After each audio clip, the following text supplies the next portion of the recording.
தீபக்கும் சிதம்பரமும் ஆபீஸுக்குள் நுழைந்ததும் ஒரு 32 வயது பெண் வேகமாக வந்து அவர்கள் இருவரையும் தடுத்து நிறுத்தினாள். அவளுடைய பெயர் ஷாலினி. சேகரின் தனிப்பட்ட பிஏவாக அவள் இருந்தாள். அவளுக்கு சிதம்பரத்தையும் அடையாளம் தெரியாததால் 2 பேரையும் தடுத்து நிறுத்தி, யார் நீங்க? எப்படி பெர்மிஷன் இல்லாம நீங்க 2 பேரும் உள்ள வந்தீங்க என்று கோபமாக கேட்டாள்.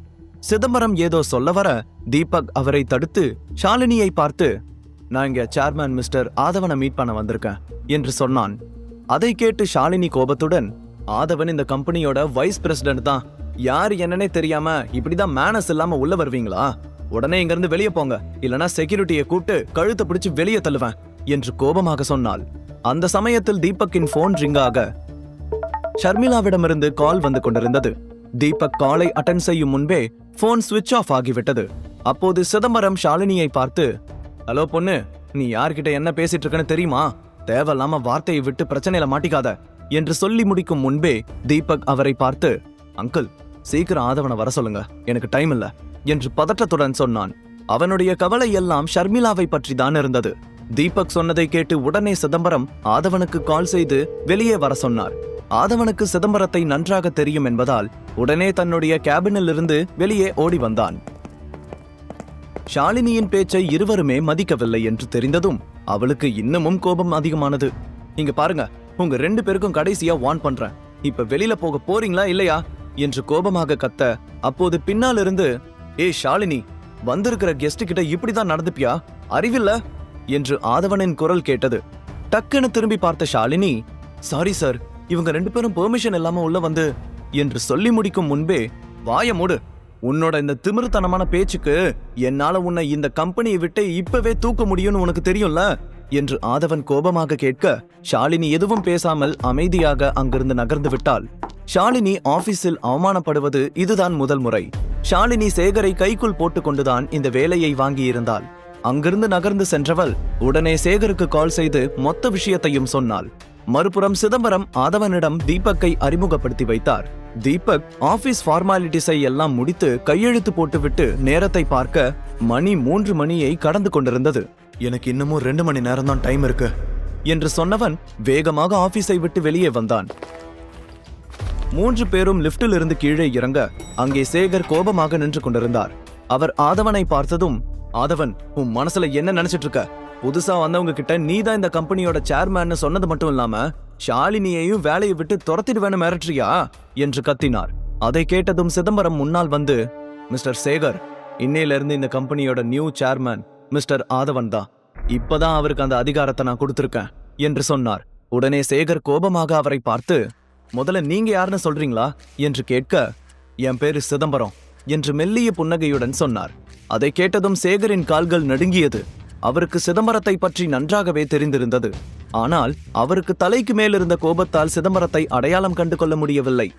மிஸ்டர் சிதம்பரம், சாரி, உங்களை நான் சரியா கவனிக்கல. இந்த விஷயத்தெல்லாம் ஏன் என்கிட்ட முன்னாடியே சொல்லல? சரி, எதுவா இருந்தாலும் கேபினுக்கு போய் பேசிக்கலாம் வாங்க என்று கெஞ்சியபடி சொன்னார் சேகர். உடனே தீபக் அவரை பார்த்து, பேச வேண்டிய டைம் எல்லாம் முடிஞ்சது மிஸ்டர் சேகர். இந்த கம்பெனியோட பேர்ல நீங்க இல்லீகலா என்னென்னலாம் பண்ணிருக்கீங்கன்னு எல்லா எவிடன்ஸும் என்கிட்ட இருக்கு என்று சொன்னான். அதை கேட்டு சேகருக்கு இன்னமும் அதிர்ச்சியானது. அவமானத்துடன் மெதுவாக கண்களை சுழற்றி பார்க்க அந்த பில்டிங்கில் இருந்த மொத்த ஆட்களும் அவரையே பார்த்து கொண்டிருந்தார்கள். அப்போது தீபக் ஒரு லெட்டரை அவரிடம் கொடுத்தான். அந்த லெட்டரில் தீபக் தான் எஸ்வி கம்பெனியின் புதிய உரிமையாளர் என்று எழுதப்பட்டிருந்தது. அதை பார்த்ததும் சேகருக்கு பேச்சே வரவில்லை. அப்போது தீபக் ஆதவனை பார்த்து, மிஸ்டர் ஆதவன், என் கூட கேபினுக்கு வாங்க, உங்ககிட்ட ஒரு முக்கியமான விஷயம் பேசணும். அங்கிள், நீங்களும் என் கூட வாங்க என்று சொல்லி இருவரையும் அழைத்து கொண்டு அங்கிருந்து உள்ளே சென்றான். உள்ளே வந்ததும், மிஸ்டர் ஆதவன், இன்னையிலிருந்து நீங்க தான் இந்த கம்பெனியோட நியூ சேர்மேன். இந்த கம்பெனி சம்பந்தப்பட்ட எல்லா முடிவுகளையும் நீங்க தான் எடுக்கணும் என்று சொன்னான் தீபக். அதை கேட்டதும் ஆதவன் சந்தோஷமாக, ரொம்ப தேங்க்ஸ் சார், இது வரைக்கும் இருந்த மாதிரி இதுக்கு மேலையும் நான் ரொம்ப நேர்மையா இந்த கம்பெனில நடந்துக்குவேன் என்று சொன்னான். குட்.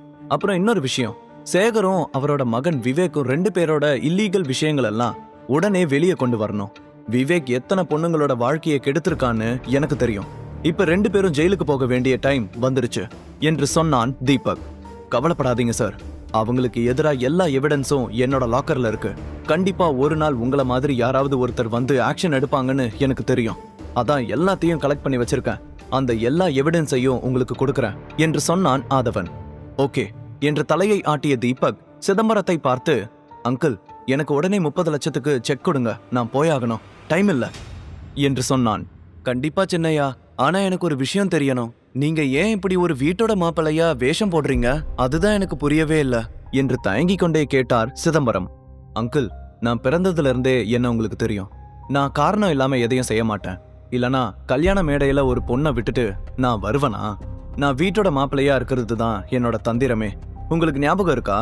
அப்பா அடிக்கடி சொல்லுவாரு, ஒரு ராஜா தன்னை சுத்தி இருக்கிறவங்க உண்மையான முகத்தை தெரிஞ்சுக்கணும்னா சில நேரம் வேஷம் போட்டுதான் ஆகணும். அதுதான் இப்ப நடந்துட்டு இருக்கு. நேரம் வரும்போது உங்களுக்கு எல்லா விஷயமும் தெரிய வரும். அது வரைக்கும் என்கிட்ட இதை பத்தி கேட்காதீங்க என்று சொன்னான் தீபக். அவனுடைய நோக்கம் என்னவென்று சிதம்பரத்தால் புரிந்து கொள்ள முடியவில்லை.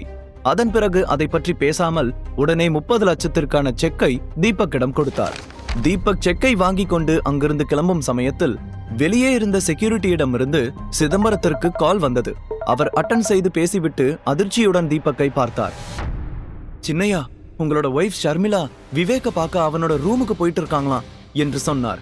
அந்த விஷயத்தை கேட்டதும் அவனது இதயம் இன்னமும் படபடக்க ஆரம்பித்தது.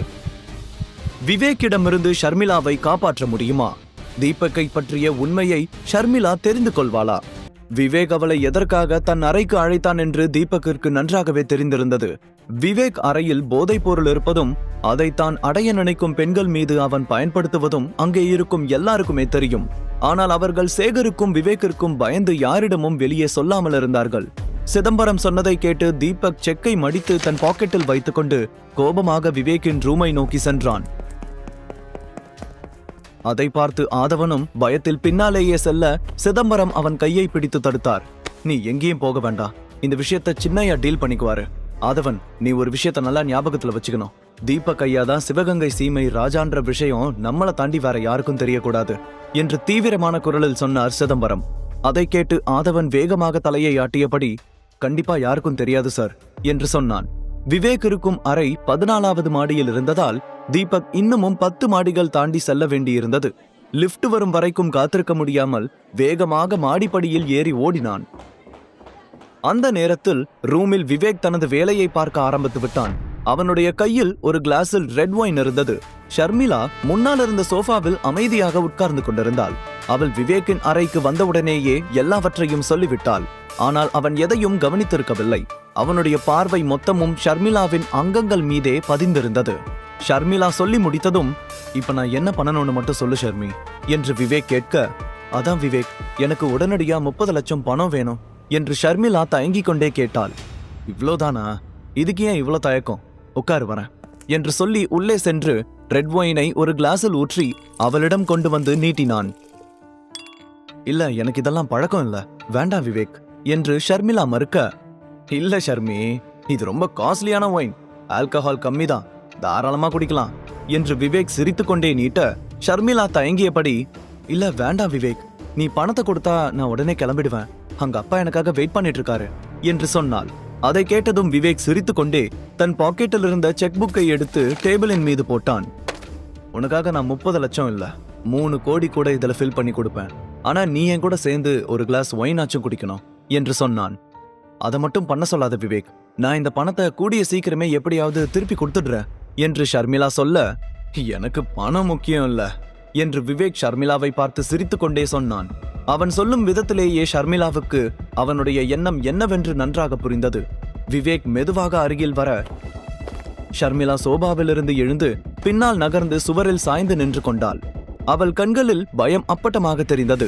விவேக் அவள் அருகில் நெருக்கமாக வந்து, ஷர்மி, உனக்கு இப்ப இந்த பணம் கிடைக்கலனா கண்டிப்பா உன் அப்பா ஜெயிலுக்கு போறத யாராலையும் தடுக்க முடியாது. உள்ள போனா அவருக்கு என்ன நடக்கும்னு யாருக்கு தெரியும் என்று பயமுறுத்தும் தோணியில் சொன்னான். அதை கேட்டதும் ஷர்மிளாவுக்கு தன் அப்பாவின் முகம் கண் முன்னால் வந்து சென்றது. அதே சமயத்தில் விவேக்கின் முகத்தை பார்க்கும்போது அவளால் பயத்தை கட்டுப்படுத்த முடியவில்லை.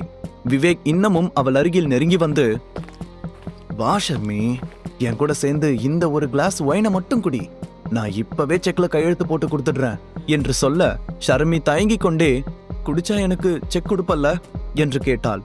அவளுடைய மனதில் அந்த நேரத்தில் தன் அப்பாவை எப்படியாவது காப்பாற்ற வேண்டும் என்ற எண்ணம் மட்டும்தான் இருந்தது. அந்த வார்த்தையை கேட்டதுமே விவேக்கின் கண்கள் பிரகாசித்தது.